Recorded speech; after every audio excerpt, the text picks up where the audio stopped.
I want to flip things around and Israelis ask. This is where I want to understand from you what the Arab world is thinking. Obviously, not everyone thinks the same, and we'll unpack the nuances of the different perspectives.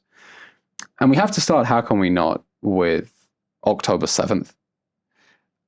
And I'm wondering how that was received across the Arab world, because I see two trends and both of them disturb me deeply. The first is intense support for the October 7th massacre. There was a Doha Institute poll that showed the overwhelming majority of Arab publics across all countries think that the attacks were legitimate.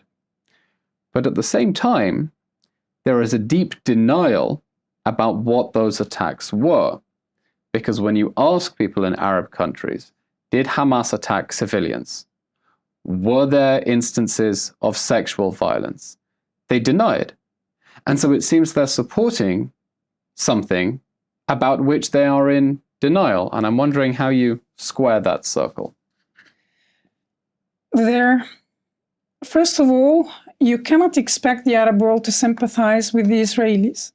As I said earlier, your narrative is omitted from their existence until this day. Now, I think we have social media, so they have access to information.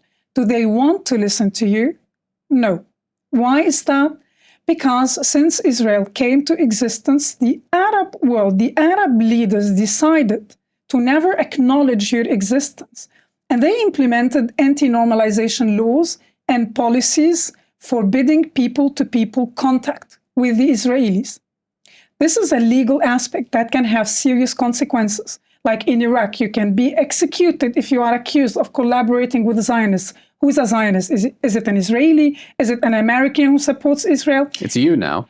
And now it's me, and I'm proud to be a Zionist. But in the Arab world, this is a betrayal of your own people. You should never support the Israelis, or else. And the consequences can be serious. Simultaneously, if you're a bit religious, there are many, many, many fatwas condemning people-to-people relations with Israelis. So I am not allowed to listen to you, and slowly but surely I lose interest in listening to you. And no matter what they tell me about you, I will believe it. Even if they tell me that you have, like Khalid Mashal's claim, I find it incredibly interesting. There is a Talmudic conspiracy he knows of, implying that the Talmud is a small book and he had access to it, in which language, I don't know. Serious Jewish scholars need to commit 7 years to understand the Talmud. But just to read a page a day. Yeah, and Khalid Mashal knows about it. And these lies spread. And the average Arab who's frustrated, suffering from bad economy, corruption, living under a dictatorship, they believe whatever these clever people on television tell them. And after October 7th, the way the event was presented on the biggest platform, and that is, of course, Al Jazeera, it was presented as an event, as a breakthrough. Look at what these freedom fighters did.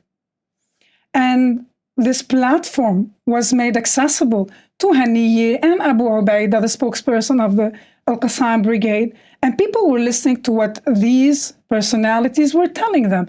We are retrieving our rights, our land. Soon we will be in Jerusalem. This is our Al-Quds. They didn't talk about finding a middle ground. They're coming for you. They're talking about bloodshed. And the Israelis learned to start to believe them. They're not exaggerating. They're not doing it for the melodrama, for the clicks. They mean it. The Arab world believes them because there is a stereotype. And this stereotype has nothing to do with you, with the Israeli people. It's an idea that has been painted consistently until this day. And what is that stereotype? I like parables. Let's put it this way. The Arab world sees the Palestinian as the Red Riding Hood, innocent, naive, helpless, and the Jew is the big bad wolf.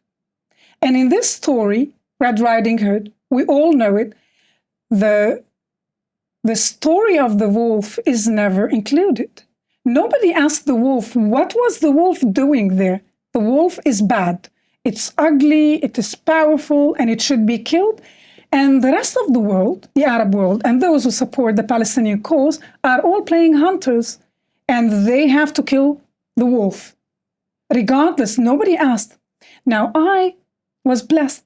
I was lucky, and I got acquainted with the wolf, and I heard the story of the wolf. And it happened that the wolf came to tell these helpless Palestinians, or Red Riding Hood and her grandmother, that this part of the woods where they live is his ancestral home. And he offered to share it with them because there is enough space for both of them.